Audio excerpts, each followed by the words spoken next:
साल था 2003 का और महीना था नवंबर का। भोर के करीब 3 बजे हुए थे। बिहार का गया शहर गहरी नींद में डूबा था। सड़कों पर सन्नाटा पसरा हुआ था। इसी सन्नाटे के बीच एक शख्स रिक्शे पर बैठे जा रहे थे। नाम सत्येंद्र दुबे। 30 साल के युवा इंजीनियर जिन्होंने आईटी बीएचयू और आईटी कानपुर से पढ़ाई की। उन दिनों सत्येंद्र राष्ट्रीय राजमार्ग प्राधिकरण माने एनएचएआई में डेप्यूटी जनरल मैनेजर के पद पर काम कर रहे थे। उनके सिर माथे जिम्मेदारी थी तत्कालीन प्रधानमंत्री अटल बिहारी वाजपेयी के dream project golden quadrilateral project को पूरा कराने की। 1999 में इस प्रोजेक्ट की लागत 50,000 करोड़ से भी ज्यादा आंकी गई थी। एक ऐसा प्रोजेक्ट जो भारत के 4 बड़े शहर दिल्ली, मुंबई, कोलकाता और चेन्नई को 4 लेन सड़कों से जोड़ने के लिए बनाया जा रहा था। सत्येंद्र इसी प्रोजेक्ट की निगरानी कर रहे थे। लेकिन इतनी बड़ी जिम्मेदारी निभाने वाला शख्स रिक्शे पर क्या कर रहा था, वो भी इतनी रात में। दरअसल सत्येंद्र गया से वाराणसी एक रिश्तेदार की शादी में गए थे। वहां से यानी वाराणसी से जब वो गया स्टेशन पहुंचे तो सत्येंद्र को पता चला कि जो गाड़ी उन्हें लेने आ रही थी उसकी बैटरी खराब हो गई है। सत्येंद्र ने दूसरी गाड़ी का इंतजार नहीं किया और रिक्शा लेकर अपने घर की तरफ बढ़ने लगे। रात के अंधेरे में गया की सुनसान सड़कों पर मुश्किल से ही कोई इंसान नजर आ रहा था। चारों तरफ बस धुंध और ठंडी हवा थी। स्टेशन से कुछ दूर ही चलने पर जैसे ही रिक्शा सर्किट हाउस के पास पहुंचा, अंधेरे से कुछ साए निकले। वो साए सत्येंद्र के पास आ पहुंचे। उन्होंने रिक्शा रोका और सत्येंद्र पर हमला बोल दिया। सत्येंद्र डरने वालों में से नहीं थे। उन्होंने पूरा सामना किया उन लोगों का।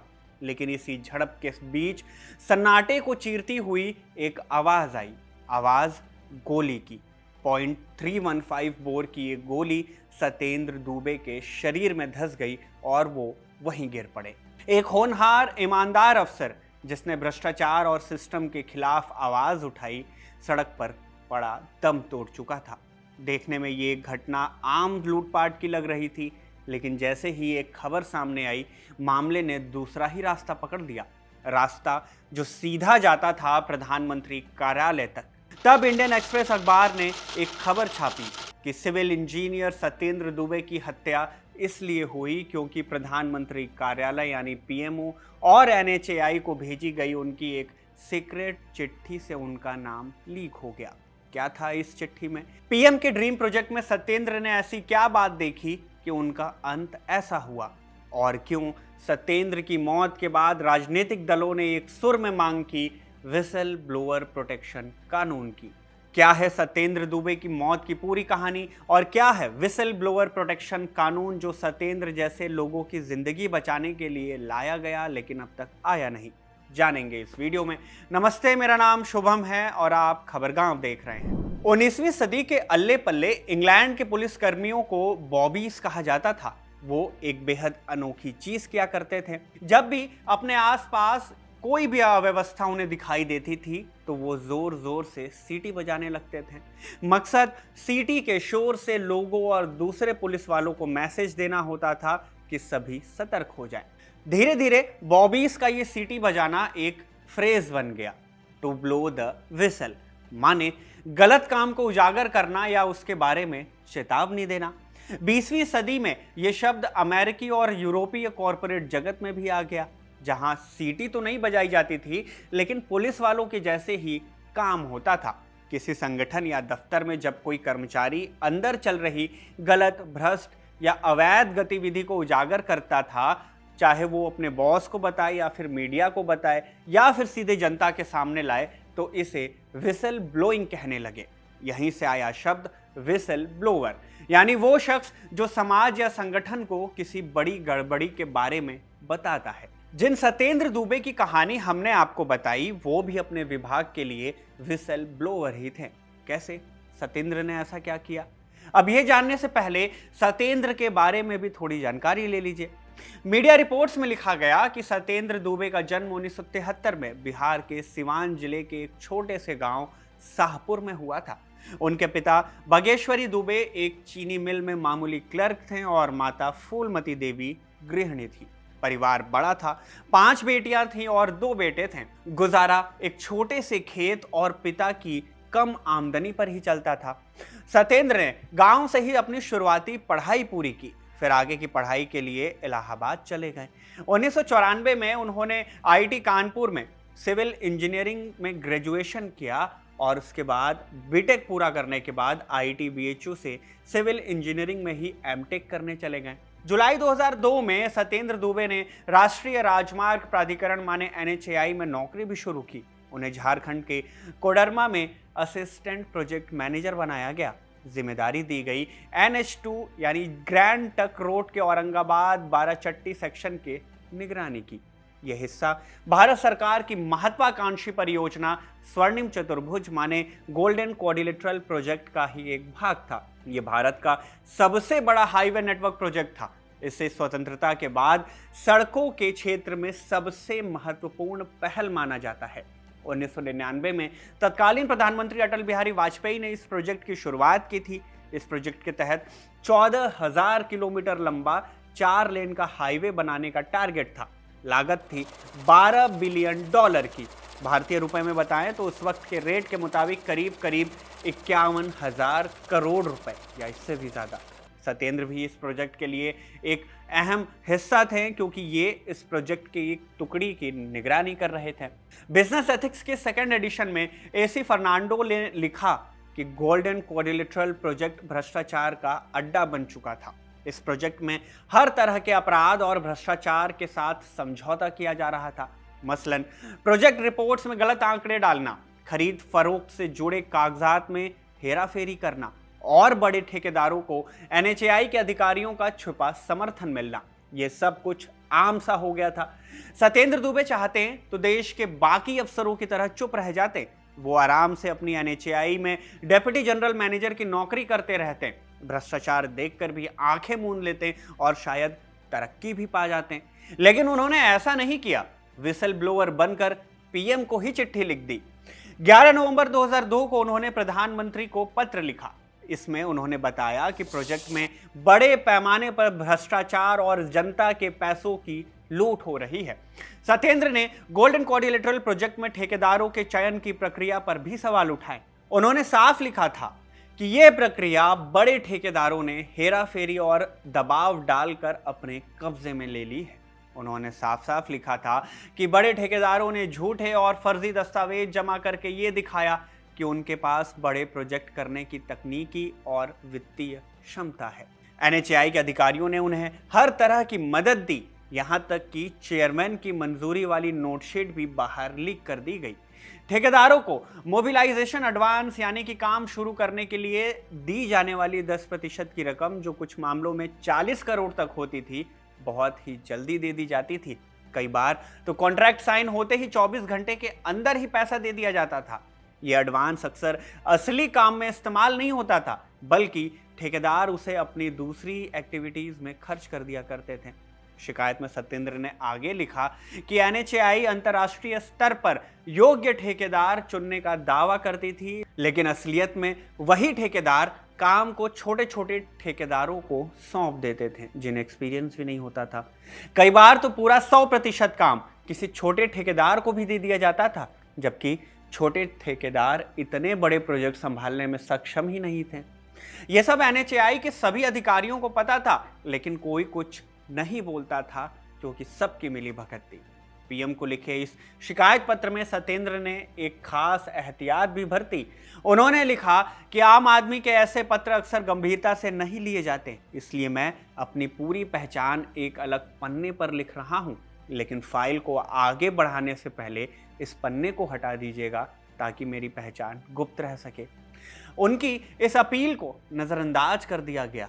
अब अगर केवल इतना ही होता तो ठीक था, लेकिन इसके बाद जो हुआ उसने कई सवाल खड़े किए। सवाल ऐसा क्या हुआ? एसी फर्नांडो ने अपनी किताब में लिखा कि प्रधानमंत्री कार्यालय यानी पीएमओ ने दिसंबर 2002 में सत्येंद्र के इस लेटर को एनएचएआई को जांच के लिए भेज दिया, लेकिन इस लेटर में वो पन्ना भी था जिसमें सत्येंद्र की पूरी पहचान थी, जिसे सत्येंद्र ने हटाने को कहा था पीएमओ से। पीएमओ की इस हरकत की वजह से दुबे को जान का खतरा महसूस होने लगा। 3 महीने बाद उन्होंने फिर से पीएमओ को पत्र लिखा और शिकायत की कि उनकी पहचान उजागर कर दी गई है और उन्हें अब जान से मारने की धमकियां मिल रही हैं। लेकिन इस पत्र का क्या हुआ? इसे भी पहले वाले के जैसे पूरी तरह से अनदेखा कर दिया गया। अब सवाल उठने लगे कि सत्येंद्र की पहचान लीक कैसे हुई? ये पीएमओ या एनएचआई में हुई चूक थी या फिर जानबूझकर की गई कोई हरकत? इसके बाद क्या हुआ? सत्येंद्र का ट्रांसफर हो गया। 27 जुलाई 2003 को गया में उन्हें प्रोजेक्ट मैनेजर बना दिया गया और इसके ठीक 2 दिन पहले दुबे ने एनएचआई के प्रोजेक्ट डायरेक्टर को एक पत्र लिखा। इसमें उन्होंने अपने ट्रांसफर पर असंतोष जताया और कहा कि यह प्रोजेक्ट के हित में नहीं है। इसी पत्र में उन्होंने ठेकेदारों और सलाहकारों द्वारा की गई अनियमितताओं का भी जिक्र किया था। लेकिन इन सब का मतलब क्या निकला? एसी फर्नांडो अपनी किताब में लिखते हैं कि दुनिया की कई लोकतांत्रिक व्यवस्थाओं में ये बहुत गंभीरता से ली जाती है कि सूचना देने वाले माने विसल ब्लोअर या फिर संवेदनशील स्थिति में काम करने वाले लोगों की पहचान हर हाल में गुप्त रखी जाए। ये सरकार की एक खासा जिम्मेदारी मानी जाती है। लेकिन प्रधानमंत्री कार्यालय ने क्या किया? सत्येंद्र दुबे का पत्र जिस पर गैर जिम्मेदाराना तरीके से काम करने की शिकायत की गई थी, उसे उतने ही गैर जिम्मेदाराना तरीके से संभाला गया। उसने उनकी जान को खतरे में डाल दिया। दुबे ने पहले ही खतरे की आशंका जताई और खास तौर पर यही बात अपने पत्र में भी लिखी कि उनका नाम गुप्त रखा जाए। लेकिन पीएमओ ने न सिर्फ उनकी चिट्ठी को सही तरीके से नहीं संभाला, बल्कि बाद में भी पूरे मामले को गैर पेशेवर ढंग से निपटाया। जिसके बाद 27 नवंबर 2003 की रात और उसकी सुबह वो घटना हुई जिसका जिक्र हमने वीडियो की शुरुआत में किया। सड़क की गुणवत्ता को लेकर आवाज उठाने वाले सत्येंद्र की बीच सड़क ही गोली मारकर हत्या कर दी गई। इंडियन एक्सप्रेस अखबार ने जब सत्येंद्र दुबे की हत्या की खबर सबसे पहले छापी तो बताया कि करीब 30-31 साल के इस ईमानदार इंजीनियर की जान सिर्फ इसलिए गई क्योंकि प्रधानमंत्री कार्यालय और एनएचएआई को भेजी गई उनकी शिकायत से उनका नाम लीक हो गया। उनकी मौत ने पूरे देश में जबरदस्त आक्रोश और सहानुभूति पैदा की। भारत जैसे देश में जहां सरकारी प्रोजेक्ट्स में जनता के पैसे की लूट की खबरें बार बार आती रहती हैं, वहां दुबे की ईमानदारी और उनकी हत्या की दर्दनाक कहानी ने पूरे समाज को झकझोर दिया। सत्येंद्र दुबे की हत्या के बाद केंद्र और राज्य सरकार के बीच ब्लेम गेम भी शुरू हुआ। केंद्र सरकार ने दावा किया कि उसने कभी दुबे की पहचान उजागर नहीं की जिससे उनकी हत्या हुई। केंद्र सरकार ने इस हत्या की जिम्मेदारी बिहार सरकार पर डाल दी। कहा कि राज्य में कानून व्यवस्था की कमजोरी ही दुबे की हत्या का कारण बनी। लेकिन बिहार सरकार ने उल्टा ही दांव चल दिया। बिहार सरकार ने गोल्डन क्वाड्रिलेटरल प्रोजेक्ट में हुई अनियमितताओं की ओर ध्यान दिलाया और कहा कि सत्येंद्र दुबे की हत्या की जांच सीबीआई से करानी चाहिए क्योंकि इसी अनियमितताओं के कारण इनकी मौत हुई। खैर, संसद में भी इस मुद्दे को लेकर खूब चर्चा हुई। प्रधानमंत्री अटल बिहारी वाजपेयी, जो उस वक्त तत्कालीन प्रधानमंत्री थे, उन्होंने तुरंत ही इस मामले की जांच बिहार पुलिस से लेकर सीबीआई को सौंपने का आदेश दे दिया। घटना के करीब आधे महीने बाद 14 दिसंबर 2003 को सीबीआई ने हत्या, साजिश और आर्म्स एक्ट के तहत मामला दर्ज किया। आरोपियों की खोजबीन तेज हुई, लेकिन जांच समय के साथ धीरे होती गई और उलझती भी गई। मसलन सीबीआई ने रिपोर्ट किया कि दुबे का मोबाइल हत्या के बाद चोरी हो गया था। 15 दिन बाद पता चला कि इसे प्रदीप कुमार नाम का एक रिक्शा चलाने वाला इस्तेमाल कर रहा है। प्रदीप के पास और उसके नाम छोटे मोटे चोरी के कई मामले पहले से थे। जांच के बाद उसे छोड़ दिया गया।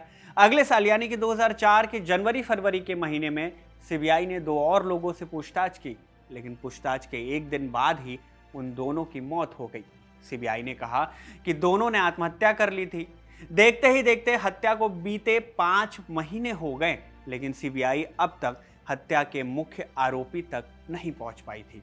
इसी बीच जून के महीने में खबर आई कि सीबीआई ने सत्येंद्र की हत्या के बाद पहली बड़ी गिरफ्तारी की। बिहार के गया के कटारी गांव से मंटू कुमार, उदय कुमार, टुटू कुमार और बब्बू नाम के 4 आरोपियों को गिरफ्तार किया गया, पकड़ा गया। आगे चलकर पता चला कि इन चारों में से मंटू कुमार ही वो शख्स था जिसने सत्येंद्र पर गोली चलाई थी, वो भी अपनी देसी पिस्तौल से। बहरहाल तमाम गिरफ्तारी और जांच के बाद सितंबर 2004 में सीबीआई ने चार्जशीट दाखिल की और मामला कोर्ट पहुंच गया। कोर्ट में भी एक ऐसी घटना हुई जिसने शंका पैदा की कि कोई तो है जो इस मामले में आरोपियों को बचाना चाहता है। ऐसा क्या हुआ था? बात सितंबर 2005 की है, यानी कि हत्या के 2 साल बाद। पटना की अदालत में आरोपियों को सुनवाई के लिए बुलाया गया था। इसी दौरान सत्येंद्र पर गोली चलाने वाला मुख्य आरोपी मंटू कुमार कोर्ट कैंपस से ही भाग निकला। सवाल उठे कि ऐसा कैसे संभव हुआ। फिर पुलिस और प्रशासन के नाक के नीचे से अपराधी के भागने की बात भी खूब कही गई, खूब आलोचना की गई। इसने सवाल भी छोड़े, सवाल कि इतने बड़े आरोपी का कोर्ट से भागना अकेले, वो भी बिना किसी की मदद के, कैसे संभव हो सकता है? जरूर कोई पीछे से मदद कर रहा है। बहरहाल फरार होने के बाद करीब 1 महीने बाद मंटू को फिर से गिरफ्तार कर लिया गया। गिरफ्तारियां तो हो गई, लेकिन सत्येंद्र की मौत न्याय के आस में पड़ी रही। अंततः 22 मार्च साल 2010 को, ध्यान दीजिएगा तारीख, साल 2010, हत्या 2003 में हुई थी। खैर, 22 मार्च 2010 को घटना के करीब 6.5 साल बाद पटना की सीबीआई कोर्ट ने 3 आरोपियों को सत्येंद्र की हत्या का दोषी माना और आजीवन कारावास की सजा सुनाई। सजा तो मिल गई, लेकिन हत्या की जो वजह सीबीआई की जांच में सामने आई वो आसानी से हजम नहीं हो रही थी। सीबीआई के मुताबिक सत्येंद्र की हत्या सिर्फ इसलिए हुई क्योंकि वो अपना ब्रीफकेस लुटेरों, यानी कि वो शख्स जो रात के अंधेरे में उनके रिक्शा के पास आए, उन पर हमला किए, उन्हें देना नहीं चाहते थे। इसी खींचातानी में आरोपियों ने उन्हें गोली मारी। एजेंसी ने तो यही कहा, लेकिन सत्येंद्र के घर वाले, खासकर उनके भाई ने इससे झूठ बताया। सत्येंद्र दुबे के भाई धनंजय दुबे ने कोर्ट के फैसले और सीबीआई की जांच पर नाराजगी जताई थी। उनका कहना था कि जिन 3 लोगों को कोर्ट ने दोषी ठहराया है वो निर्दोष हैं। असली अपराधी जिन्होंने हत्या करवाई वो अब भी बाहर हैं। सत्येंद्र के परिवार ने आरोप लगाया कि सीबीआई ने बस एक कवर अप किया है ताकि सच्चाई सामने ना आए। परिवार के मुताबिक हत्या की असली वजह लूटपाट या चोरी नहीं थी, बल्कि एनएचएआई में भ्रष्टाचार का पर्दाफाश करना था, जिसे दबा दिया गया। खैर, आरोप और सवाल और भी थे। मसलन सत्येंद्र की हत्या के बाद जनवरी 2004 में एक वकील राकेश उपाध्याय ने सुप्रीम कोर्ट में एक याचिका लगाई। याचिका में सवाल उठाया कि जब पीएमओ को लिखे पत्र में सत्येंद्र ने अपना नाम गुप्त रखने को कहा था, ऐसी दरखास्त की थी, तो नाम बाहर कैसे आया? और जब सत्येंद्र ने सुरक्षा की मांग की तो उन्हें दी क्यों नहीं गई? इस याचिका पर सुनवाई करने वाले जस्टिस रूमपाल और जस्टिस पी वेंकटा रमन रेड्डी की बेंच ने केंद्र सरकार, पीएमओ, बिहार सरकार और एनएचएआई को नोटिस भी भेजा। पूछा कि दुबे का नाम क्यों उजागर किया गया और कैसे। याचिका देने वाले ने दलील दी कि पहचान लीक होने के कारण ही सत्येंद्र की हत्या हुई, और अगर ऐसा ही होता रहा तो कोई भी आदमी भ्रष्टाचार की शिकायत करने के लिए आगे नहीं आएगा। भले ही विसल ब्लोअर कानून ना हो, लेकिन राज्य की जिम्मेदारी थी कि दुबे का नाम गुप्त रखकर उनकी जिंदगी की सुरक्षा की जाए। हत्या के मामले में शुरू हुई ये पूरी याचिका और इस पूरी सुनवाई और बातचीत ने विसल ब्लोअर की सुरक्षा और नागरिकों के हक की रक्षा का भी बड़ा मुद्दा उठाया। सत्येंद्र दुबे की मौत ने इस बात को फिर से सामने ला दिया कि देश को एक ऐसा कानून चाहिए जो ईमानदार लोगों और विसल ब्लोअर्स की सुरक्षा करे। अगर देश सच में हर स्तर पर भ्रष्टाचार और गलत कामों से लड़ना चाहता है तो उसे ये सुनिश्चित करना होगा कि जो लोग सच्चाई सामने लाते हैं उन्हें सुरक्षा और कानून की ताकत दी जाए, कानून से उन्हें बैकअप किया जाए। ऐसे ही एक कानून साल 2002 से ही चर्चा का विषय रही है। 2002 में ही केंद्र सरकार के पास ये मामला लंबित था, जिसमें बात कही गई ऐसे ही विसल ब्लोअर्स के प्रोटेक्शन की, लेकिन उस पर कोई फैसला नहीं हुआ। सत्येंद्र के साथ हुई इस घटना ने कई राजनीतिक दलों को प्रेरित किया कि वो सामने आए और विसल ब्लोअर्स की सुरक्षा के लिए कानून बनाने की मांग करें। हुई भी, मांग भी उठी ताकि सरकार और प्राइवेट संगठनों में भ्रष्टाचार का खुलासा करने वाले सुरक्षित रहें। हालांकि सत्येंद्र की हत्या के बाद जब दबाव बढ़ गया तो 21 अप्रैल 2004 को भारत सरकार के department of personal and training यानी डीओपीटी ने PIDPI नाम से एक रिजोल्यूशन जारी किया। PIDPI माने public interest disclosure and protection of informers resolution. इस रेजोल्यूशन में सेंट्रल विजिलेंस कमीशन यानी सीवीसी को डेजिग्नेटेड एजेंसी बनाया गया जो भ्रष्टाचार से जुड़ी शिकायतें ले और शिकायतकर्ता माने विसिल ब्लोअर्स की पहचान को सुरक्षित रखे।